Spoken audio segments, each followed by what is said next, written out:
Hello friends, জয় মোহনবাগান।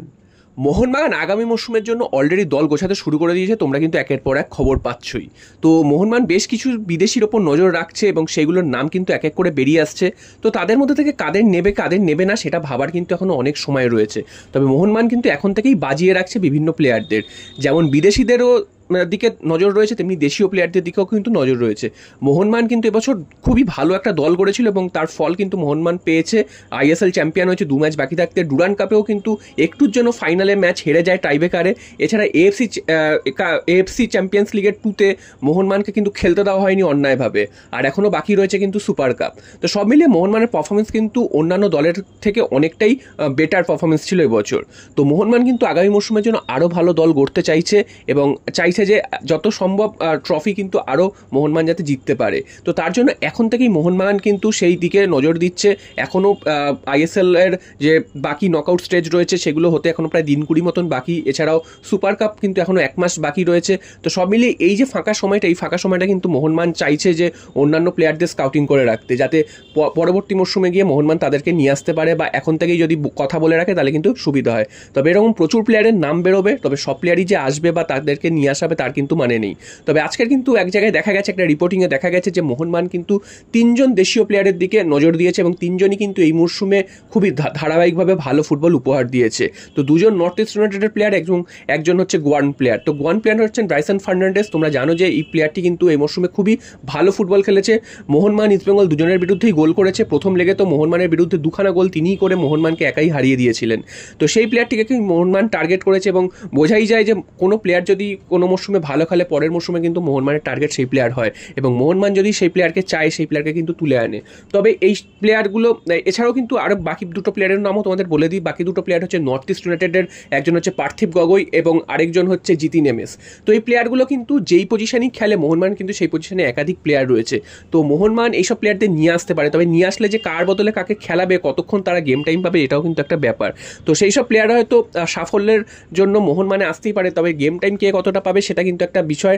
এই জন্য কিন্তু অনেক প্লেয়ার নাও আসতে চাইতে পারে, কারণ তারা মাঠে নেমে খেলার সুযোগ কতটা পাবে সেটা কিন্তু একটা প্রশ্ন থেকেই যায়। তো আমরা দেখেছি যে ভালো ভালো প্লেয়াররাও কিন্তু মোহনবাগানের বেঞ্চে বসে রয়েছে এবং যারা রয়েছে তারাই কিন্তু কাফি। এবং মোহনবাগানের যদি 11 জন প্লেয়ারকে কোনোদিন বসিয়ে দেওয়া হয় ফার্স্ট টিমের 11 জন, তারপরেও যে 11 জন থাকবে তারাও কিন্তু যে কোনো মুহূর্তে ম্যাচ জিতে দিতে পারে। তো মোহনবাগানের রিজার্ভ বেঞ্চও এতটাই স্ট্রং। তো এইসব প্লেয়ারদের ব্যাকআপ হিসাবে নিয়ে আসতেই পারে, তবে কতটা এইসব প্লেয়ারদের নিয়ে এসে তাদেরকে যদি গেম টাইম সঠিকভাবে না দেয় সেই প্লেয়ারগুলোরও ক্ষতি এবং মোহনবাগানেরও ঠিক লাভ হবে না।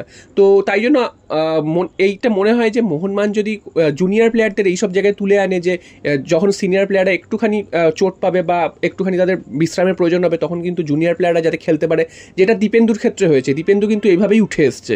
যদি কোনো ভালো বড় কোনো প্লেয়ারকে যদি নিয়ে আসতো তাহলে কিন্তু দীপেন্দু সেই সুযোগটা পেত না। যদি আনোয়ার আলী মোহনবাগানে থেকে যেত তাহলে কিন্তু দীপেন্দু এই জায়গাটা পেত না, দীপেন্দুর কিন্তু এইভাবে উঠে আসা হতো না। তো সব মিলিয়ে কিন্তু মোহনবাগান এই 3জন প্লেয়ারের দিকে টার্গেট করেছে। আবারও বলছি টার্গেট করেছে, এখনও কিন্তু কোনো প্লেয়ারের সাথেই যে চুক্তি কনফার্ম হয়ে গেছে তাদেরকে যে নিয়েই আসছে এরকম কিন্তু কোনো ব্যাপার নয়। এই 3টে নাম কিন্তু এই মুহূর্তে মোহনবাগানের সাথে লিঙ্ক হয়েছে, সেটাই তোমাদের জানিয়ে দিলাম। আশা করব পরবর্তীকালে এই যদি লিঙ্ক আপগুলো যদি আরও মানে কনফার্মের দিকে যায় সেক্ষেত্রে তোমাদের কিন্তু সেই নিউজগুলো জানিয়ে দেবো। এরপর চলে আসি আরেকটা বড় খবর, যেটা হচ্ছে এএফসি নিয়ে। গতকাল থেকেই এই নিউজটা কিন্তু উঠে এসছে যে এএফসিতে ভারতীয় যে স্লটগুলো রয়েছে সেই স্লটগুলো কিন্তু ভারত হারাতে পারে। তো কেমন হতে পারে? তো তোমরা জানো যে কিছু বছর আগেও, অর্থাৎ 1-2 বছর আগেও কিন্তু ভারত থেকে 3খানা স্লট পাওয়া যেত এএফসিতে। একটা হচ্ছে এএফসি চ্যাম্পিয়ন্স লিগে পাওয়া যেত ডাইরেক্ট স্লট, একটা ছিল এএফসি চ্যাম্পিয়ন্স লিগের যে প্লে অফ সেখানে পাওয়া যেত, এবং আরেকটা হচ্ছে এএফসি কাপে পাওয়া যেত। তো এখন কিন্তু এএফসি সিস্টেমগুলো চেঞ্জ হয়ে গেছে। এএফসি কাপ কিন্তু এখন বন্ধ হয়ে কিন্তু 3টে টুর্নামেন্ট চালু হয়েছে। সেটা হচ্ছে একটা AFC cup elite, AFC champions league elite, AFC champions league 2 এবং এএফসি চ্যালেঞ্জার্স লিগ। তো এই 3টে টুর্নামেন্ট চালু হয়েছে এবং সেখানে কিন্তু ভারতের স্লটও কিন্তু কমে গেছে। 2টো স্লট কিন্তু এখন এএফসির জন্য ভারত পায়। একটা ডাইরেক্ট এএফসি চ্যাম্পিয়ন্স লিগ 2তে কোয়ালিফাই করতে পারে, যেটা কিন্তু গত বছর মোহনবাগান করেছিল, এবং আরেকটা হচ্ছে এএফসি চ্যাম্পিয়ন্স লিগ 2তে প্লে অফ খেলার সুযোগ, যেটা ইস্টবেঙ্গল পেয়েছিল। তো ইস্টবেঙ্গল কিন্তু হেরে গিয়ে এএফসি চ্যালেঞ্জার্স লিগে তারা কিন্তু সুযোগ পেয়েছে এবং মোহনবাগান কিন্তু এএফসি চ্যাম্পিয়ন্স লিগ 2তে খেলছিল। তবে মোহনবাগানকে অন্যায়ভাবে বাদ দিয়ে দেওয়া হয়েছে এবং ইস্টবেঙ্গল কিন্তু প্লে অফ হেরে তারা কিন্তু এএফসি চ্যালেঞ্জ লিগে চলে গেছিলো। তো এখানে একটা সমস্যা হচ্ছে, যেহেতু ভারত এই বছর ভালো পারফরমেন্স করতে পারেনি ভারতীয় ক্লাবরা, মোহনবাগানকে তো অন্যায়ভাবে বাদ দেওয়া হয়েছে হয়েছে ইরানের তরফ থেকে, সেটা তো তোমরা দেখেইছো। এছাড়া ইস্টবেঙ্গলও কিন্তু যথেষ্ট খারাপ পারফরমেন্স করেছে, যার ফল কিন্তু ভুগতে হচ্ছে ভারতকে। ইস্টবেঙ্গল যদি কোনোভাবে জিততে পারতো সেক্ষেত্রে কিন্তু ভারতের পয়েন্ট কিন্তু বাড়তো, মানে যে বেসিস পয়েন্টের ওপর ক্যালকুলেশন হয় সেই বেসিস পয়েন্ট কিন্তু বাড়তো এবং ভারত কিন্তু স্লটগুলোতে আরও ভালোভাবে পেতে পারতো। যেহেতু ইস্টবেঙ্গল হেরে গেছে তুর্কমেনিস্তানের ক্লাবের কাছে, আরকাটাকের কাছে, তারা কিন্তু এই মুহূর্তে ভারতকে টক্কর দেওয়ার জায়গায় চলে এসছে এবং তারা যেহেতু আরকাটাক জিতে গেছে তাদের কিন্তু পয়েন্ট ভারতের সমান সমান প্রায় হয়ে গেছে। এবার সেমিফাইনালেও যদি আরকাটাক ভালো পারফরমেন্স করে ফাইনালে চলে যায় সেক্ষেত্রে কিন্তু ভারতকে টপকে যাবে তুর্কমেনিস্তান, এবং যার ফল কিন্তু হবে ভারত কিন্তু পরবর্তীকালে মানে পরের মরশুম থেকে ভারতের স্লট কিন্তু কমে যাবে এএফসিতে, অর্থাৎ এএফসি চ্যাম্পিয়ন্স টুতে যে ডাইরেক্ট স্লট ছিল সেই স্লটটা কিন্তু ভারত হারাবে, অর্থাৎ মোহনবাগান এবারও জিতে যে স্লটটা পেয়েছে সেই স্লটটা কিন্তু আর থাকবে না। তখন কিন্তু খেলতে হবে এএফসি চ্যাম্পিয়ন্স লিগ 2 এর প্লে অফ একটা স্লট পাবে এবং এএফসি চ্যালেঞ্জার্স লিগের স্লট ডাইরেক্ট স্লট পাবে। তো এইটা হচ্ছে ব্যাপার, তাহলে এক ধাপ কিন্তু নেমে যাবে ভারত। তো এটা কিন্তু একদম খারাপ খবর ভারতের জন্য, এবং যার এটা কিন্তু হয়েছে একমাত্র ইস্টবেঙ্গলের খারাপ পারফরমেন্সের জন্য। ইস্টবেঙ্গল যদি পয়েন্ট পেত সেক্ষেত্রে কিন্তু ভারতের এই ইস্টবেঙ্গল যদি কোয়ার্টার ফাইনাল জিততো তাহলে কিন্তু এই জিনিসটা ভারতের হতো না। এবং মোহনবাগানকে তো অন্যায়ভাবে, আরও একবার বললাম, মোহনবাগানকে অন্যায়ভাবে বার করে দেওয়া হয়েছে, তা না হলে কিন্তু মোহনবাগান যদি কিছু পয়েন্ট পেয়ে থাকতো সেক্ষেত্রেও কিন্তু এই সমস্যাটা তৈরি হতো না। তো এই মরশুমে কোনো সমস্যা হবে না, অর্থাৎ এই মরশুমে যে মোহনবাগান যে চ্যাম্পিয়ন হলো, যার ফলে কিন্তু আগামী মরশুমে এএফসি চ্যাম্পিয়ন্স লিগ 2 তে ডাইরেক্ট খেলার সুযোগ পাবে।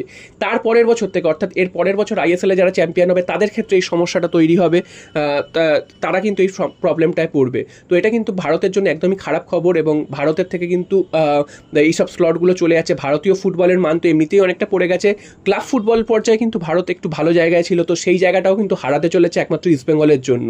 এত সহজ সুযোগ পেয়েও ইস্টবেঙ্গল এইভাবে হেলায় নষ্ট করেছে ভারতের সম্মান, সেটা কিন্তু বলতেই হয়। তো দেখা যাক আগামী মরশুমে মোহনবাগান যদি এই মরশুমে ভালো কিছু পারফরমেন্স করতে পারে এএফসি চ্যাম্পিয়ন্স লিগ 2 তে, তাহলে কিন্তু সেই সম্ভাবনাটা আবার উজ্জ্বল হবে, ভারতের কিন্তু মানে র্যাঙ্কিং পড়ে যাবে না। তো মোহনবাগানের দিকেই তাকিয়ে থাকবে গোটা দেশ, যাতে মোহনবাগান ভালো পারফরমেন্স করে ভারতের সম্মান রাখতে পারে।